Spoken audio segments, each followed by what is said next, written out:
foggy, very miserable summer's morning. Would you believe it's July? Would you believe it's July? What is wrong with the winter and the summer just like being the same as each other? Like, would you... What's going on? Then again, it's always been the same, hasn't it? It's like that Bomb the Bass song, innit? Winter in July. Look at that idiot without any lights on. Driving in conditions like this without lights. Really? Are you serious? So how is everybody? I hope everybody's alright this morning. You'll notice obviously since I've got Orwin on the road, I'm starting to do a lot more videos on a more regular basis. And I will be doing, it's a bit like a vlog. Just having a little chat with you guys as I'm driving to work and whatever. I'll try and not do them every single day because you'll get bored of them. But I just wanted to tell you in this video the extra work I've still got to do on Orwin, because obviously I was doing all the MOT prep videos and then my camera kept messing up because the memory was nearly full on my phone. It kept messing my videos up and they weren't recording properly. They were dropping frames, they were losing audio. I mean, audio's a little bit crap sometimes on this phone, on some of my videos anyway, but yeah, the video quality, they were like, all shaking about and just not recording properly, and it was just getting annoying. So some of the last MOT prep videos kind of messed up a bit. I have still got them. There is actually one already uploaded onto YouTube, but I've got it set to private at the moment because I've got another one just to edit together and upload before it. Look at that scenery, look at that view. Wow. How cool does that look with the mist on the mountains? That looks so cool, doesn't it? But yeah, I was just saying I've got another MOT prep video to upload yet. Obviously I've kind of jumped ahead because he's now on the road and he's passed his MOT, and as you know, because you've been watching the videos these last couple of weeks, but there are still some jobs I need to get done on him. So the jobs I still need to do on Orwin, welding wise, I've mentioned it previously, he's got a couple of little holes in the bulkhead that are letting water through to the inside, which is obviously not ideal when I'm driving in weather like this. To have a little hole in the bulkhead that lets water through, and I'm driving in this chucking it down rain, it's not exactly ideal, is it? But look at this traffic this morning, this is ridiculous. So yeah, I need to weld up them couple of little holes in the bulkhead. There's also water getting into the passenger footwell, but I've not located where it's coming in, so I need to do a little bit of investigating on that. I suspect there's a little rusty hole up behind the dashboard somewhere, but I can't see anything from under the bonnet. All the metal underneath the scuttle and around the heater and everything is absolutely fine, so it's not like it's got a rusty hole there. So I don't know whether it's behind the splash guard and it's coming through. I don't know, because the water's coming while the car's being stationary, that's the thing. So it's not like it's water splashed in off the wheels, because the water came in when it weren't being used. So I don't know. There's a little tiny bit of a leak on the pipe into the water pump, so I know I need to do that. But it is only little. I say I've done over 400 miles already since the MOT, I've worked out. And he's hardly used anything. It's hardly used any water at all, but obviously it's something I need to sort, because a little leak could soon turn into something worse. Just angle up camera so you can see coming down Winnett's Pass again. How cool does it look with clouds and rain? Looks really cool, doesn't it? Love it. Should get a good view coming around this corner. Oh, there's been a bit of a landslide there. lumps of soil in the road. Let's have a look at the view as you come round this corner. How cool does that look? That looks so good, doesn't it?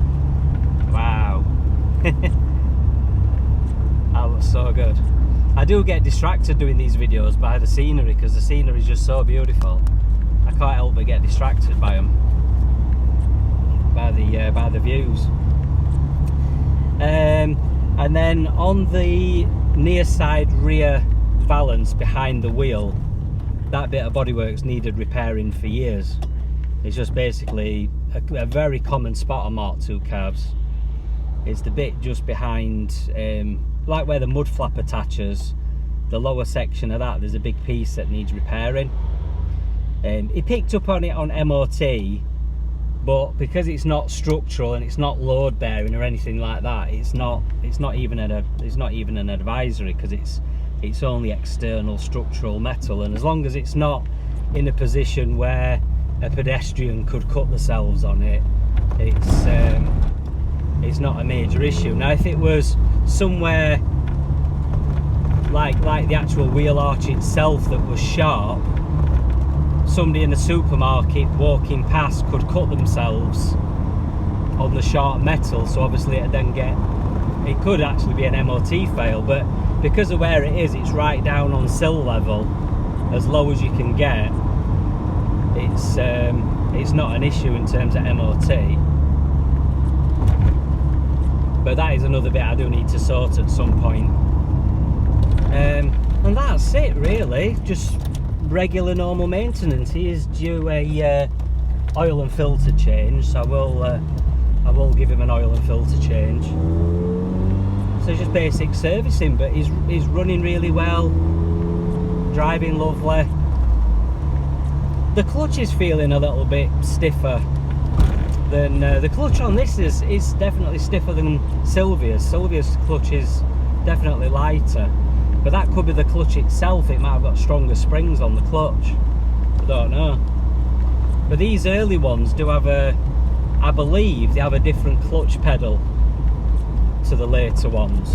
Maybe the later ones have got more travel on them, so you get more leverage, hence the clutch feels lighter. Don't know, but it is amazing, I've said it a few times, how different this car feels to drive than Sylvia. To say they're both Mk2 Cavaliers, they've got very different characteristics, and I don't know if it's just because of the difference between this being an early spec and Sylvia being a late spec, because obviously they did make modifications and alterations to the Cav over the years. Like for example, the front springs. Some had, you know, I can't remember which way around it is now. I think the early one had parallel springs on the front, and the later ones had pigtail springs. I think it's that way around. I should know these things before I start doing a video, shouldn't I? I'm sure it's that way around. So they did make little tiny alterations over the years between the models, but it's mad really, because to say that they did three different versions of the Mk2 Cav. They did like I suppose you'd call it like an A series, a B series and a C series. We just call them early spec, mid spec and late spec. That's how we refer to them. But Orwin is a early spec, my convertible is a mid spec, and Sylvia is a late spec. But this is 1984, my convertible's 1986, and Sylvia's 1986. So there's three different specs, three different facelifts. Well, two facelifts, one original and two facelifts, and they're all within 2 years of each other. You know, the mid spec kind of came out on the B reg, so Orwin being on a B is quite a late registered early spec. So he's an early spec, but he's a late registered one. You know, if he'd been registered a bit sooner, he would have been, well, it wouldn't be a B, it would be an A reg, because it was registered in August 84. So if he'd been registered a couple of weeks earlier, it would have been an A reg. So it's a very early B. So it's a late registered early spec, if that makes sense. I'm waffling now, aren't I, guys? Sorry, I am waffling. Can't believe how bad this traffic is this morning. This is ridiculous. You know, I never normally see any traffic on this road at all. Or I might have 1 or 2 cars in front. I certainly never have this amount of traffic. Can't believe how busy it is. And to say kids are on holiday from school, it's I wasn't expecting any traffic at all this morning. Certainly not like this. This is busiest I've known it. I've never come on this journey to work from Becky's and it's been this busy. Never, ever, ever. But yeah, so that's it really. Few little jobs to do on Orwin, nothing major. I'm not really getting to talking about my other cars on this video. You know all about my other ones. I talked about them a lot on the previous video. So I don't want to reiterate everything, because you'll get bored of listening to my videos. But what I might do is I'll start recording again when I get on a bit more interesting bit of road, just so you can see some more of this beautiful scenery. Well, that's one thing I have noticed, like there where I just did a sharp turn to the left, no, sharp turn to the right, my fuel pressure gauge drops right down to the bottom, and the oil pressure light just flashes on. It's like a sharp turn to the right, all the oil goes to one side of the oil pan, and it loses oil pressure. So I don't know if it might need some kind of baffle in the sump or something to stop that happening. Like if you go around at like normal kind of speeds, you're okay, but unless it's something that all cars do, but you just don't normally notice it because you don't normally have an oil pressure gauge, do you? But obviously that's why cars have baffle sumps in it, to stop the oil splashing around side to side. Well, one little thing I have noticed as well is my heated mirrors aren't working. I think it's when I had my centre console unscrewed.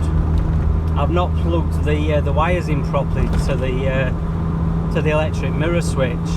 So like this morning where it's raining, I want to put my heated mirrors on and they won't come on. So I need to just unscrew my centre console and get that sorted. Just fiddle with the wires and get them working again. So I do like having my heated mirrors. So anyway guys, that's it for now, and I shall see you in the next one. Laters.